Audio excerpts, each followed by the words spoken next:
అత్యుత్తమ ప్రమాణాలతో హెరిటేజ్ ఉత్పత్తులు, నాణ్యతలో ఎలాంటి రాజీ లేదు. సాక్షి మీడియా అసత్య వార్తలను ఖండిస్తూ ప్రకటన జారీ చేసిన హెరిటేజ్ సంస్థ. హెరిటేజ్ పెరుగులో వెన్న లేదంటూ జరుగుతున్న దుష్ప్రచారాన్ని ఆ సంస్థ తిప్పికొట్టింది.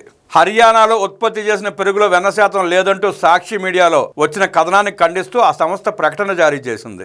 ఎలాంటి అవగాహన లేకుండా సాక్షి పత్రికలో ఈ అసత్య కథనాన్ని ప్రచురించారని పేర్కొంటూ heritage foods chief operating officer Sambamurthy ఈ ప్రకటన జారీ చేశారు. ఉత్పత్తుల తయారీలో అత్యుత్తమ నాణ్యత ప్రమాణాలను పాటించే హెరిటేజ్ ఫుడ్స్ కు తమ ఉత్పత్తుల వెన్న శాతాన్ని తగ్గించే ఆలోచన ఏమాత్రం లేదని స్పష్టం చేసింది. పాఠకులను, వినియోగదారులను తప్పుదారి పట్టించేలా ఆ కథనాన్ని ప్రచురించారని ప్రకటనలో తెలిపింది. గత ఏడాది డిసెంబర్ 18 నాటి నోటీసును హెరిటేజ్ ఫుడ్స్ లిమిటెడ్ గురుగ్రామ్లోని ఫుడ్ సేఫ్టీ అపిలేట్ ట్రిబ్యునల్లో అప్పీల్ చేసి స్టే ఉత్తర్వులు పొందినట్లు ప్రకటనలో తెలిపింది. విచారణ పూర్తయ్యేంత వరకు ఆ జరిమానాను కూడా ట్రిబ్యునల్ నిలిపివేసినట్లు వెల్లడించింది. వివిధ ఉత్పత్తుల తయారీలో నాణ్యతలో ఎలాంటి రాజీ లేని ప్రక్రియను హెరిటేజ్ చేపడుతుందని, అత్యుత్తమ ప్రమాణాలను పాటిస్తుందని తెలియజేసింది.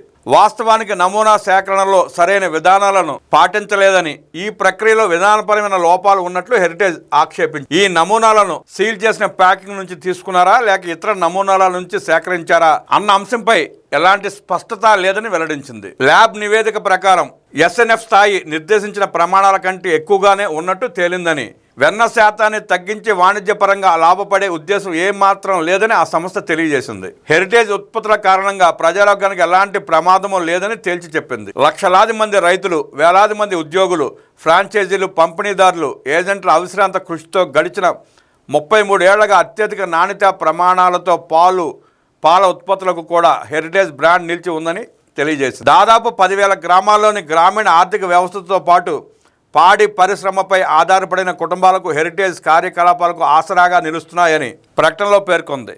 హెరిటేజ్ ప్రతిష్టను దెబ్బతీసేలా, తప్పుదారి పట్టించేలా ఉన్న ప్రచారాలను విశ్వసించవద్దని హెరిటేజ్ ఫుడ్స్ ఆ ప్రకటనలో విజ్ఞప్తి చేసింది.